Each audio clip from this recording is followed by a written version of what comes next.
नमस्कार, जनता टीवी पर आपका स्वागत है। 5 राज्यों के चुनाव परिणाम से यह साफ हुआ है कि मुसलमानों ने सिर्फ बीजेपी को हराने के लिए वोट किया। उनके सामने दूसरा इशू नहीं था। ओवैसी की AIMIM और अब्बास सिद्दीकी की ISF जैसी पार्टियों की बुरे हाल से यह और भी साफ हुआ है।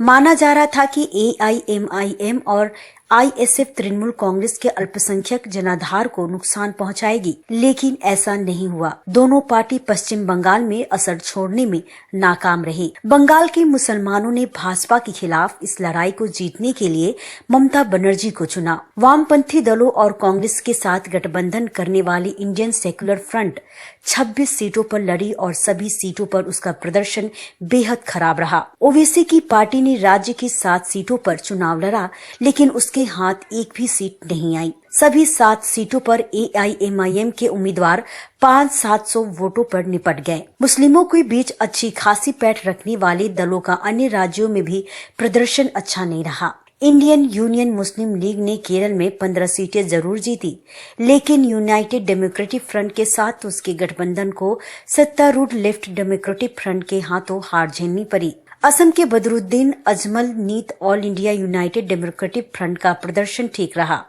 उसने असम में 20 सीटों पर चुनाव लड़ा और उसमें से 16 पर जीत हासिल की, लेकिन कांग्रेस एवं अन्य पार्टियों के साथ उसका गठबंधन भाजपा को सत्ता में वापस आने से रोक नहीं पाया। पश्चिम बंगाल में सिद्दीकी नीत ISF और ओवैसी की IMIM का निराशाजनक प्रदर्शन चर्चा का विषय बना हुआ है। बंगाल के कुल मतदाताओं में करीब 30% मतदाता मुस्लिम हैं। ये राज्य की करीब 100 सीटों पर निर्णायक हैं।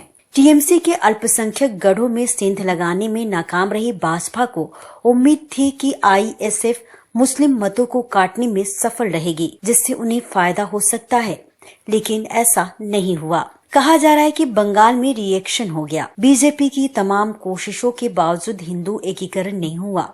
प्रतिक्रिया में मुस्लिम एकजुट हो गए। तमिलनाडु में अन्ना द्रमुक ने बीजेपी के साथ गठबंधन किया तो मुस्लिम मतदाता पूरी तरह छिटक कर द्रमुक के साथ चले गए। यानी मुसलमानों के लिए एक ही मुद्दा रहा, बीजेपी हराओ, कीमत चाहे कुछ भी हो। अगर हमारा चैनल आपको पसंद आता है तो इसे सब्सक्राइब कीजिए, लाइक शेयर कीजिए।